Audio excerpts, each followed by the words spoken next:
Today's video is going to be more of a showcase rather than a review. This is going to be of my Webley Mark 6 service revolver.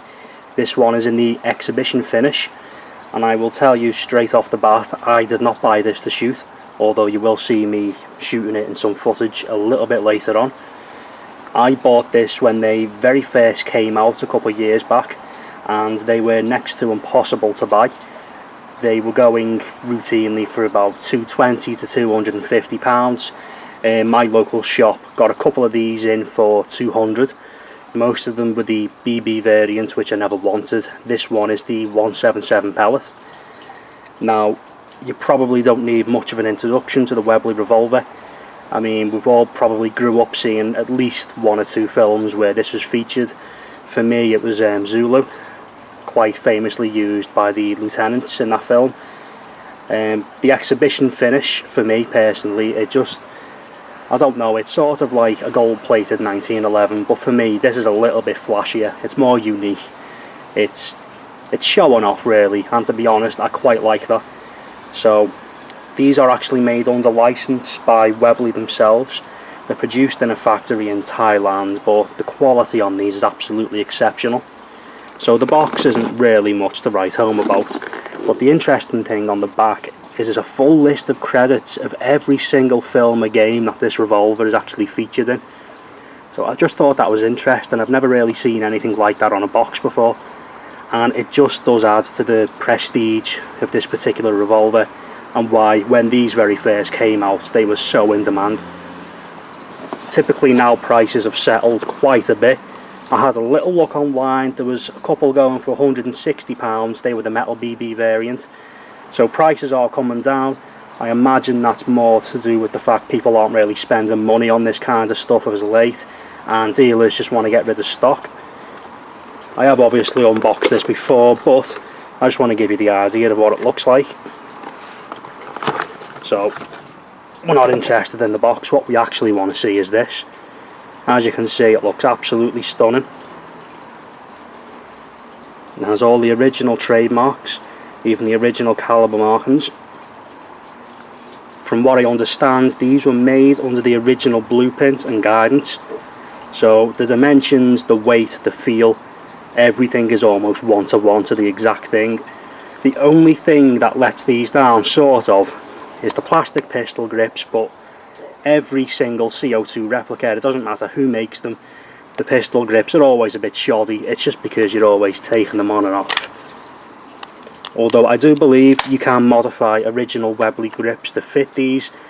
It's something I'll probably get around to doing eventually, but I have to say, it looks absolutely incredible.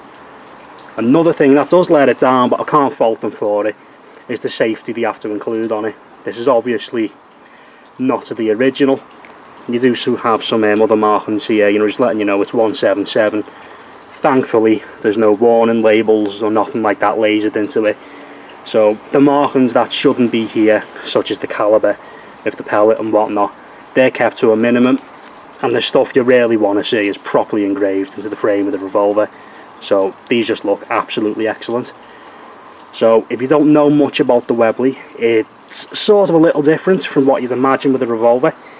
Most revolvers, the cylinder typically tends to swing out to the left and you insert your cartridges that way. With the Webley, it actually breaks open. Advantage to this being is when you break it open quickly, it will eject all your spent casings. So you can quickly reload it, get back into the fight. Now, being a very true-to-life replica, this works on this model too. So after you've fired all your 6 shots, you just push down on this lever, the top breaks open, all your casings fly out.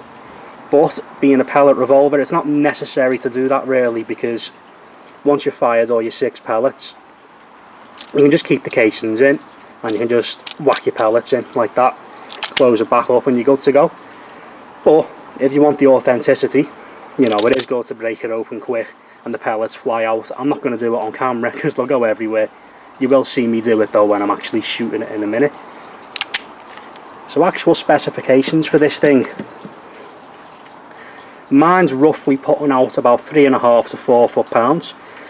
Accuracy, even though the barrel is rifled, isn't brilliant. To be completely honest though, I don't care. This thing is more about shooting it and the experience and the authenticity. And even though it's only putting out about 3 to 4 foot-pounds, I have personally found the best pellets for me are actually H&N Hornets. Now you'd think these are pellets you typically see in full power 177 rifles, which, you know, people use to take down rabbits, and using them in a low power revolver doesn't make much sense. But for out of all the pellets I've tried through this thing, these just seem to work the best. You know, they seem to get the best groupings, they seem to get the best penetration. You know, so it's a little strange how that works, but, you know, it is what it is. One thing I will show you as well is just how you'd actually load it. So you can see on the back of the casing, there is actually a rubber seal, and this is where you would insert your pellet. So this is one of the H&N Hornets. It's actually a hollow tip pellet, but then they actually have a brass penetrator on top. The idea being the brass penetrator, you know, penetrates, it's then discarded, and then the hollow tip is left to expand and blow out, you know, so you get penetration and internal damage. So these just slide in like so. Open your revolver up, drop your casing in, and away you go. 6 shots. When you're finished, break it open, then you can either reinsert the pellets, or if you've got more casings, just whack them in. So yeah, that's just my little show and tell of this really.